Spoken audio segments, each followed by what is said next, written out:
Hello students, welcome to another session of Social Studies digital class. Are you all curious to learn a new lesson today? Very good. I hope you are all ready with your textbooks. Today we shall learn about impact of colonialism in India. Children, in the previous session, in the previous chapter you learnt about colonialism. That is British rule in India. Okay, you learnt about colonialism in previous chapter. So what are all the policies taken by British government? Now in this chapter we will discuss about the impact or the effect or the influence on India. In this chapter we will learn about the British policies and their impact on forest and industrial sector. This chapter we will learn in two parts. Today in part 1 we will discuss about impact on forests. Okay children, by the end of this session you will be able to learn some learning objectives. You will be understand how British colonial policies affected the lives of people in our country, and you will be able to explain the situation of Adivasis and their use of forests before and after the British rule, and you will respond how the forests were used during the British rule, and you will respond to the Adivasi Revolts. Children, in this chapter you will come across some key points or the key words that you need to make a note of these words. First one, sleepers. The meaning of sleepers: wooden planks laid across railway tracks. They hold the tracks in position. Auction. Auction means a public sale in which the goods or property are sold to the higher bidder. Another word, revolt. It means take a violent action against the established government or ruler. In other words, rebel. Children, in the previous session you learnt about the colonialism. So what is the meaning of colonialism? Establishing colonies by occupying it. Then what is the meaning of a colony? A colony is a territory under the full or partial political control of another country. See children, India was also a colony for Britishers. That means the Britishers came for trading, that means business purpose, to India. Later they took the authority, political authority of our country and started ruling. In that way, they made our country as a colony.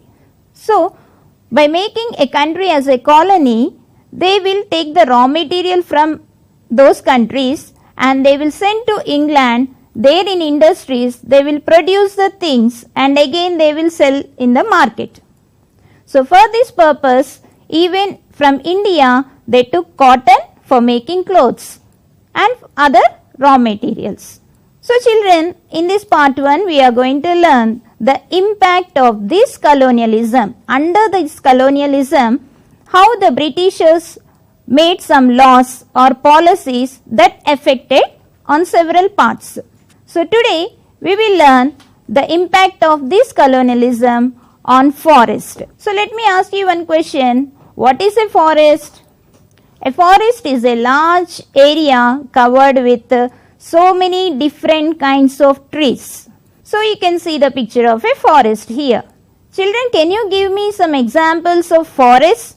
What do we get from the forest? Yes, forest gives us some different kinds of fruits, flowers, medicinal herbs, medicinal plants, and even they are the home for wild animals, and we get a lot of timber.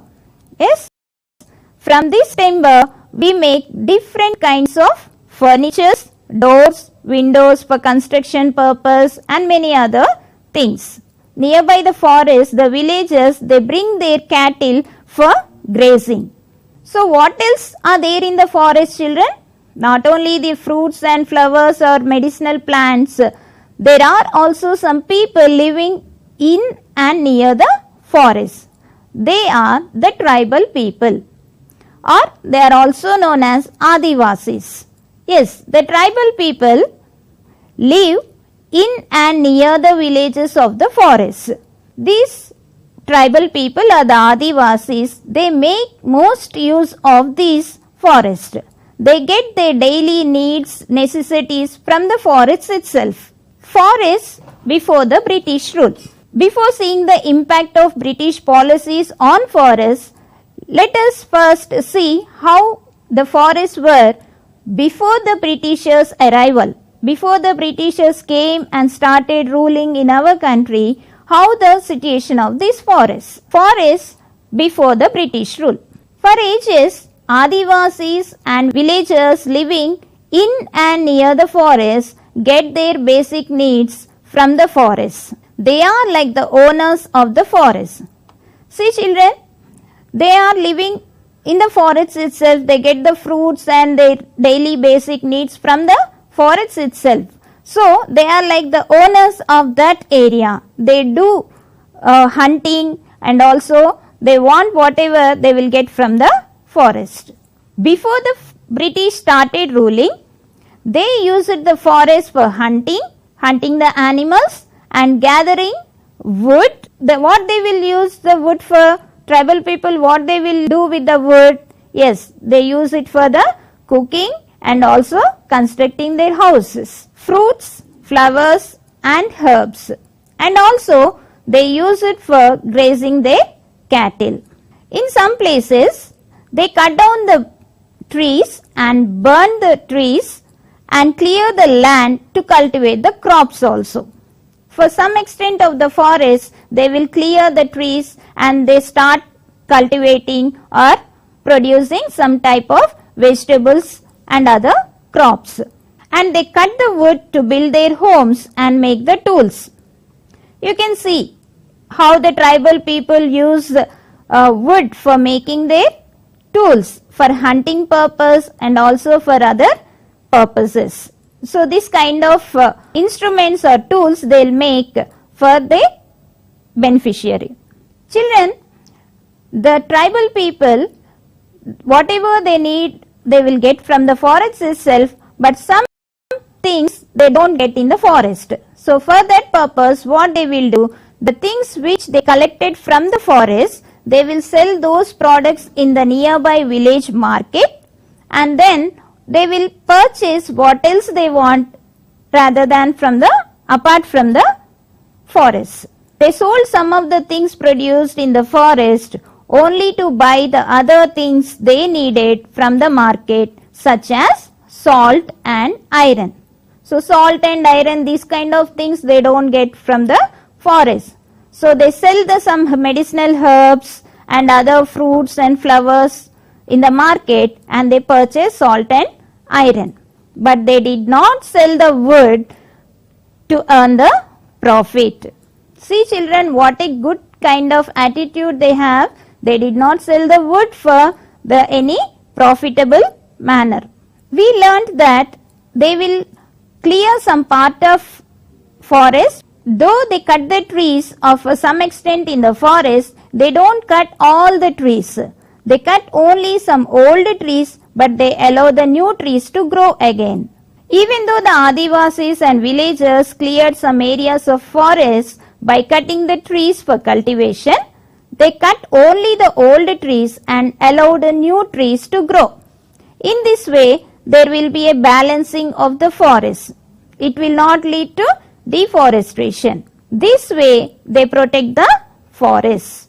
So the people living in forests gave valuable gifts of ivory.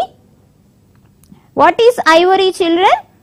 Yes, the trunk of the elephant, this is ivory, and animal skins, this is ivory, And what is the use of ivory, children? It is a very costly material which is used to give as a gift to the kings and emperors of those times. Even today also, in recent times, the rich families, this ivory is used for making some kind of jewelries. This ivory is also used for making some kind of jewelry and interior material which are used in rich people's houses. So, ivory, animal skins and even honey which were given as a gifts to the kings and emperors. And these kings and emperors, they did not put any restrictions on the tribal people because there is no threat from these tribal people to their authority. See children, in this picture you can see, in this way the tribal people clear only some part of area for cultivation in a system called 𝗳 cultivation. You learnt about this shifting cultivation or 𝗳 cultivation in your previous classes. So they will cut off all the trees and burn this land so that the soil will be very fertile, which is suitable for growing the crops. Then after this area is, then they will go to another area, there they will do the shifting cultivation. Even the kings and emperors did not make laws or rules to control because they did not threaten the security of the kingdoms.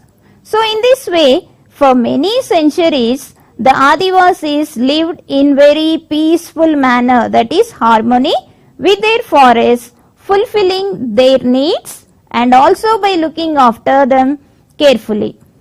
So as the owners of these forests, the tribal people, they use the forest to some extent, to whatever they need, they will take from the forest, but they did not allow the forest to be destroyed. So they looked after the forest very carefully. They protected the forest. Now let's see, till now we have seen the situation of forest before the British rule. Now we will see after the Britishers' arrival what kind of situation was there. Forest during the British rule. The situation changed during the British rule. Bigger cities like Kolkata, Mumbai were growing and huge ships were also being built.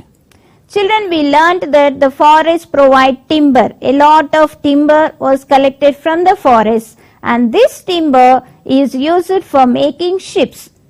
When Britishers came for trading purpose, they took timber from our forests to make the ships for them. Children, do you know the government was started laying thousands of kilometers of railway lines across our country. For what purpose? Actually, the Britishers, they started laying the railway lines for the purpose of transporting raw material from the land to near the harbour, so that the raw material will be transported to the ships. From there, they will be transported to England. For this purpose, they started laying the railway lines. And do you know that the first passenger train in India ran between Bombay and Thane on 16th April 1853, covering a distance of 34 kilometers. Just now we have learned that the timber is used for making railway tracks. Okay, so you can see in this picture, these railway track, these planks were made. These are known as sleepers. See, sleepers, wooden planks laid across railway tracks, they hold the tracks in position. What is the use of keeping the planks like this for the tracks? So they will tightly hold the tracks for not moving, okay, in a right position. So in this way, the Britishers by 1910, more than 50,000 kilometers of railway lines had been laid. For this purpose, every year almost 1 crore wooden sleepers were needed to lay the new railway lines. For making these planks, wooden planks, they used to get the timber mainly from Himalayan and Terai region. and the work for cutting the trees or the cutting the wood was done by hired timber traders and forest contractors. So the British government and companies made a large profits from this trade. Trade means business. So by this way the Britishers started earning more and more money by making sleepers for the purpose of construction of ships as well as for laying down the railway tracks. So for this purpose the government would hold auctions. What is the meaning of auction, children? In the starting we learnt that it is a public sale. So whoever gives a higher price, for them they will give the permission to do that work. So the government would hold auctions to sell the contracts for cutting the forests. From this also the government earned a lot of money. So now these companies, they want laborers for cutting the trees. So for cutting the trees, again they took the help of Adivasis. They hired the Adivasis or tribal people as a laborers for cutting these trees for making sleepers. Adivasis were hired by the forest department to cut trees and to make smooth planks which would serve as sleepers for the railways. At the same time, they were not allowed to cut these trees to build their own houses. We have seen that the British companies and British government, they required a lot of timber for this purpose. But they did not think about the future. They go on cutting the trees for their purpose, but they did not care for the forest. To get the wood for future railways, ships and houses, the government felt to do something to ensure a regular supply of wood. So they decided to plant new trees. So the government thought of planting new trees, but which kind of trees? They thought of planting only which will give them as timber. They did not plant the trees which are useful for the tribal people. See, the forests are in danger now. The need to plant new trees. But instead of useful trees for the common people such as mango, mahua, neem, etc., the government wanted to plant the trees like teak and pine only, which are in great demand for timber in the market. To look after all these things, the government has set up a department called Forest Department. The government set up a Forest Department in 1864.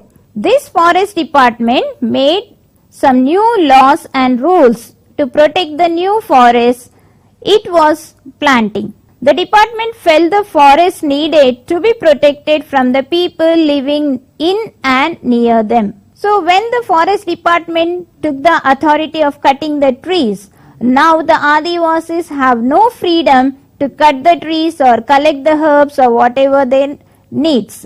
Now there are all restrictions for the tribal people. They cannot move freely in the forest for what their needs. The department kept so many restrictions on the tribal people and the people living nearby the forest. By all these things, the people living near the forest or the tribal people living in the forest, they started revolting. That means fight against the government for all these restrictions. Let us see some Adivasi revolts. See children, there are some tribal people relating to the states. Madhya Pradesh and Chhattisgarh, the tribal people Adivasis were Baiga, Muriya, Gond and Bhil tribes were living. In Telangana and Andhra Pradesh region, 𝗂𝗽𝗱𝗁 and Kolam tribal people were living. And in Orissa forest, Savora Adivasis were living. So all these people felt that to fight against the Britishers for putting all these restrictions on them. The powers of the forest department increased now. They forced them to pay fines. They ill-treated the women, took bribes and got begar, means vetti, free labor done by the people. All this slowly became very common. So the forest department, after keeping the restrictions and rules, they did not allow the Adivasis to enter into the forest freely. So if they enter or cut the trees, they used to give fine. So people whoever coming inside the forest, they need to pay the fine. The Adivasis started protesting all these things against such atrocities in many places. Let's see some important revolts of Adivasi revolts took place in those days. Firstly, Santal Revolts. This revolt took place from 1855 to 56. These Adivasis started looting and killing the Jamindars and moneylenders.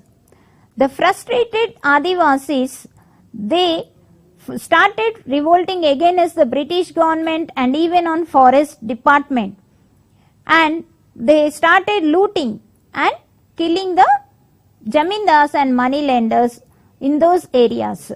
These Santal tribal people wanted to make a free state for them, but this revolt was suppressed by killing 15,000 Santals. So the revolt was suppressed.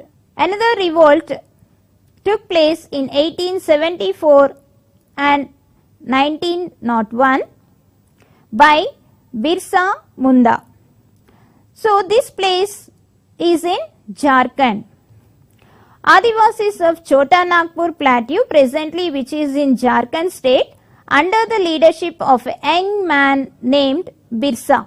So under his leadership, all the Adivasis started revolting against the forest department as well as the British government. They wanted to get rid of the British government.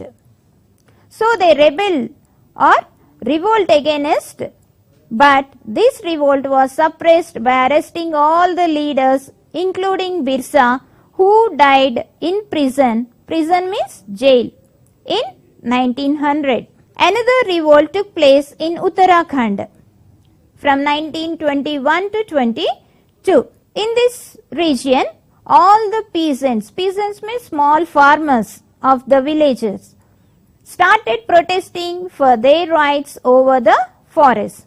Now all the people living nearby the villages, the tribal people, they lost their rights. Now they have no freedom to move in the forest. So they wanted to fight against this restriction, and they refused to cooperate with the forest department. They did not follow any rules and regulations put by forest. They refused to cooperate. As a result of all these revolts, the British had to change its policies.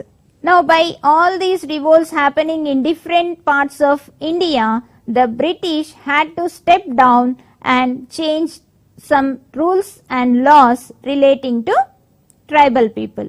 Here in the Indian map, you can see the tribes and their states. Koman revolt took place here in Uttarakhand state, and in Jharkhand Santal, and 𝗳𝗏 in 𝗳𝗏𝗺𝗺 plateau. Even in Telangana region, a revolt taken by Alluri Sita Rama-Raju, which was very famous. Alluri Sita Rama-Raju was born on July 4th, 1897 in Pandrangi village in the Visakhapatnam district. His father was from Mogallu near Bhimavaram. He was an official photographer. But after his father died, Sita Rama-Raju grew up at his uncle Ramachandra Raju. You can see the picture of Sita Rama-Raju here. When Madras Forest Act of 1882 was made, it restricted the free movement of tribal people in the forest. Even the traditional Podu agriculture system was stopped. Sita Rama-Raju led the protest in a movement in the border area of East Godavari and Visakhapatnam districts. Sita Rama-Raju, inspired by the Bengal revolt, he raided the police stations. He attacked the police stations and they stole the guns from the police station and killed the British army officers, including Scott Coward near Damanapalli. Ramaraju eventually trapped by the British in the forest of Chintapalli, and he was shot dead with a rifle at Koyur village near Mampu village in 7th May 1924. Another revolt relating to Telangana region led by Komaram Bhim. Komaram Bhim was born at Sankepalli village in Komaram Bhim district. His father was killed in an attack by the forest department. A Jagirdar named Siddiqui, who was an informer of Nizam, occupied Bhim's land. Then Bhim killed Siddiqui out of anger and escaped from police to hide in Assam. When he was in Assam, he was inspired by the agitations of Alluri Sitaramaraju and Birsa Munda. By that time, Nizam's government used to collect tax in the name of Bambram, Dhupa Petti, for grazing cattle and collecting firewood for cooking. See children, now the restrictions came, not only moving freely in the forest, even for collecting wood for cooking purpose also was made restricted, and even they were not allowed to graze their cattle in the forest. So Komaram Bhim gave a inspirational slogan, all of you might be knowing, Jal Jangal Jameen. Jal means water, Jangal means forest, Jameen means land. So this famous slogan given by Komaram Bhim, and Bhim formed a guerrilla army with Eng, Gondu and Koya tribe to fight with weapons. Komaram Bhim died in the battle against Nizam's army in Jode Ghat forest. Okay children, in this part 1 we have studied about the impact of colonialism on forest. In another session we will learn about the impact on industrial sector. So for today's session, here is an activity for you. On India map, locate the tribes and their states that we learnt in this chapter. Here are some important questions for you. Read the textbook perfectly and try to answer these questions. First one, have you seen old wooden sleepers used in the railway tracks? What are they being replaced with today? And discuss why this replacement is taking place. See children, in olden days, wooden planks were used for railway tracks. Nowadays, the cement planks are using. So, you need to find the reason. Another question, how did people use the forest before the British rule? And why was there less danger in the forest being fully destroyed in those days? And one more question, whom did the Adivasis revolt against? In what ways did they demonstrate their anger and protest? Give some examples. Okay children, that's all for today's session. Hope you all understood well. For better understanding of the concepts, solve the worksheets given to you and please visit the official site of SCRT. Thank you.